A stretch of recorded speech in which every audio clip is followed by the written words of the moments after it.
దొంగ మాటలు చెప్పేది ఎవరు ఈ తెలంగాణలో? గట్టిగా చెప్పాలి శ్రవణ్, ఒక్క నిమిషం. ఈ తెలంగాణ గడ్డ మీద పట్ట పగలే దుట్కేస్తోని దొరికిన దొంగ ఎవరు? సౌండ్ వినపడతలేదు, గట్టిగా అనాలి. ఎవరు? పట్ట పగలే దొరికిన దొంగ ఎవరు? పట్ట పగలే సూట్ కేస్తోటి అడ్డంగా దొరికిన దొంగ ఎవరు? ఇప్పుడు తెలంగాణని పరిపాలిస్తున్నది కూడా గా దొంగే. గా దొంగకు మనమందరం బుద్ధి చెప్పాలి. మనకు రైతు బంధు, కళ్యాణ లక్ష్మి, రైతు బీమా, ఆసరా పెన్షన్లు ఇచ్చినటువంటి కేసీఆర్ ని పట్టుకొని వాడు ఏం మాట్లాడతాడు? కాలేసి తొక్కుడు దొక్కుతాడట. వాడిని మనం దొక్కాలి. ఇప్పుడు వాని అల్లునికి భూములు కట్టబెడుతున్నందుకు 3000 ఎకరాలు అప్పనంగా ఆంధ్ర అల్లునికి కట్టబెడుతున్నందుకు ఇప్పుడు మనం మానుకోట గడ్డ నుంచి మనం దొక్కాలి. తొక్కాలేవద్దు, తొక్కాలేవద్దు అక్క, మీరు చేతులు ఎత్తాలి. తొక్కాలేవద్దు. అరే ఉత్త మాటలు చెప్పే రేవంత్ రెడ్డి, దొంగ మాటలు చెప్పే రేవంత్ రెడ్డి, రండ మాటలు చెప్పే రేవంత్ రెడ్డి తెలంగాణలో మాటలు చెప్పే రేవంత్ రెడ్డి తెలంగాణలో అన్నా.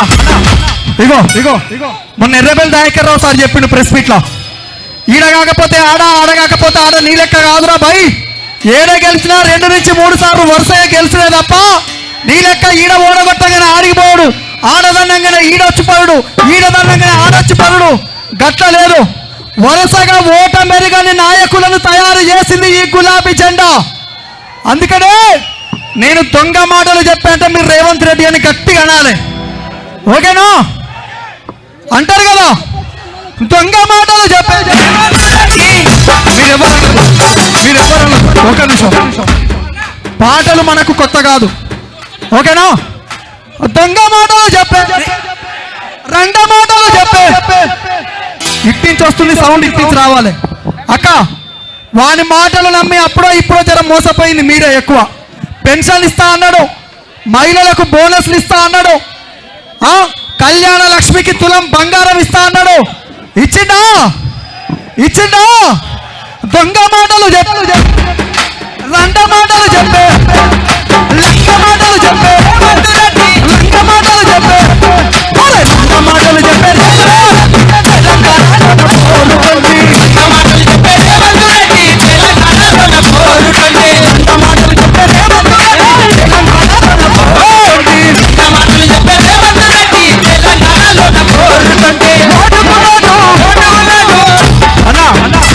నేను ఓటుకు నోటు అంటే మీరు దొంగవు నువ్వు అనాలి. చంద్రబాబుకు అంటే మీరు తొత్తు అనాలి. ఎవడు ఈ తెలంగాణలో చంద్రబాబుకు తొత్తు? అవునా కాదా? ఓటుకు నోటు. ఒక 2 నిమిషాలల్లా రామన్న వేదిక వద్దకు రాబోతున్నాడు. వేదిక మొత్తం గజ గజ గజ గజ గజ గజ గజ గజలాడాలి. ఓటుకు నోటు దొంగ. సార్ రాజేశ్వర రెడ్డి సార్ మీరు కూడా అనాలి, మీరు కూడా అనాలి. ఎందుకంటే మొన్నటి దాకా మన పార్టీలో ఉండి పదవులు అనుభవించి కడియం శ్రీహరి నమ్మక ద్రోహం చేసిపోయిండు. ఓటుకు నోటుకు దొంగ పక్కన చేరిండు కాబట్టి మళ్ళొక్కసారి ఆయనకు కూడా బుద్ధి చెప్పాలి అవకాశం వచ్చినప్పుడు. ఓటుకు నోటు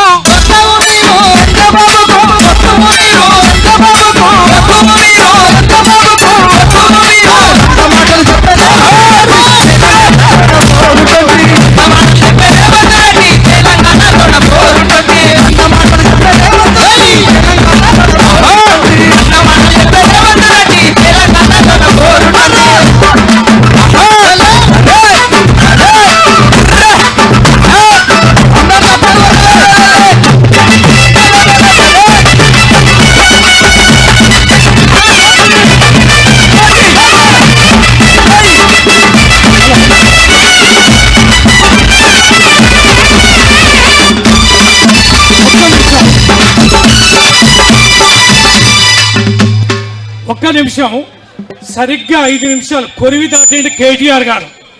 ఈ ఎడమ వైపు ఉన్న వాళ్ళందరూ కేటీఆర్ గారి కారు వస్తుంది ఈ దానిక ఈ దారి ఇవ్వాలి. మన వాలంటీర్కి రోడ్ అంతా క్లియర్ చేయాలి. మీరు ఉన్న వాళ్ళందరూ కూడా కూర్చోండి. వెనక చాలా మంది ఉన్నారు. కూర్చున్న వాళ్ళు ఎట్టి పరిస్థితుల్లో లేవద్దు దయచేసి. ఈ ఎడమ వైపు ఉన్న వాళ్ళు